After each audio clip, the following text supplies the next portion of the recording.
ポカピカメッセージ。こんにちは。案内人のポカピカ仙人です。こんにちは仙人。今日は霊界っていうテーマがいいな。ほー、ピカちゃんが気になっているのどういうところかな？死んだら霊界へ行くの？何かに生まれ変わるの？安心して、何かに生まれ変わるなんてことはないんだよ。過去、現在、未来、どこを探してもピカちゃんという人は一人しかいない。よかった。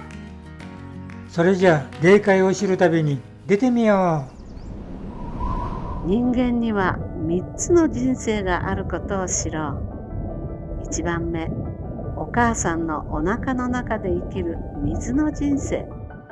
2番目、空気の中で生きる地上の人生。そして3番目、神様の愛の中で生きる霊界の人生。これ以上はない。なぜなら霊界は物質の世界じゃないので永遠だからだ。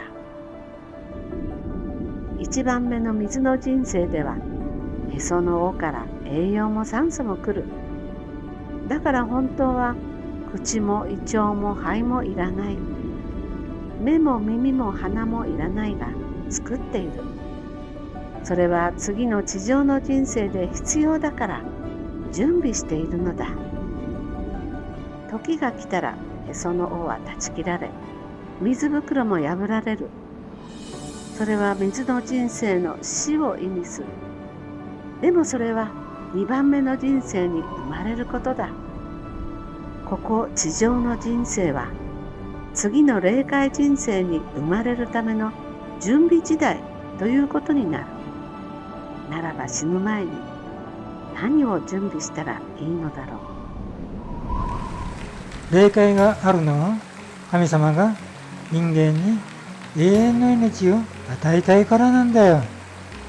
そうなの？神様は永遠だよね。親は永遠に生きていて、子供として作った人間が100年ぐらいで死んでしまうのは変じゃない？そっか。じゃあ霊界だけあればいいんじゃないかな。すると、なぜ2段階の人生を追加するようになってるんだろう。そうだ。こんな歌があるよ。聞いてみて。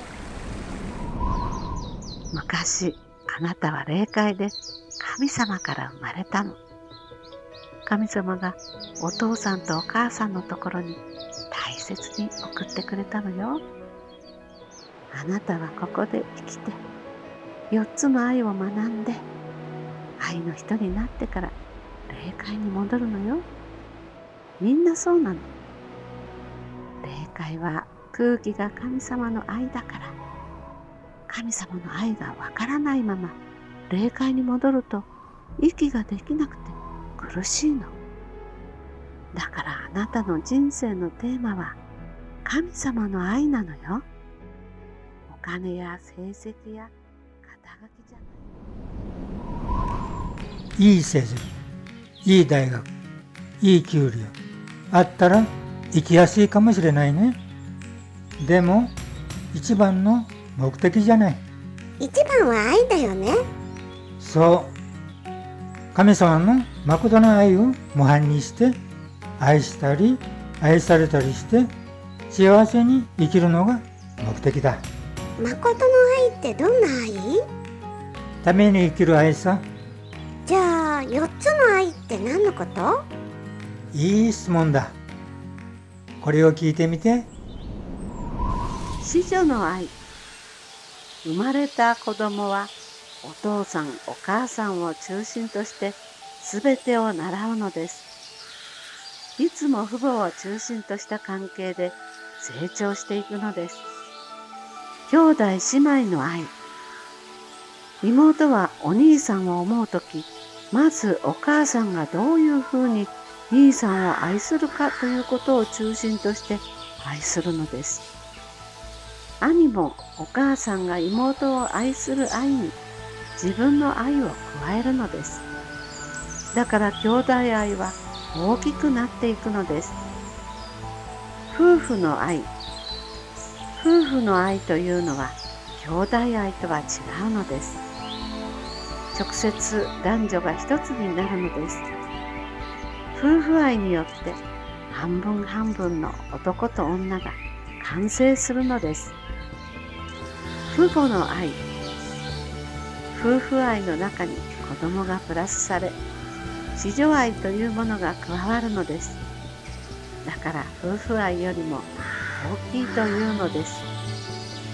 子供を産むということは、神様が創造して喜んだすべてのことを人間に伝授して体述させるように授けたことなのです。子供を産ませることを通して第一創造主が人間を第二創造主として第一創造主と同じような価値圏に置いたことはありがたいことです。幼い子供でも親を喜ばせようとする愛があるよ。成長するに従ってために生きる愛が育っていくようになっているんだね。だんだん神様の愛に近くなっていくのね。そうなんだね。父母になって子供を育てたら神様の創造の時と同じ心情を味わったものとなるということなんだ。家庭はすごい役割をしているね。だから結婚しないとミッションコンプリートできないのよね。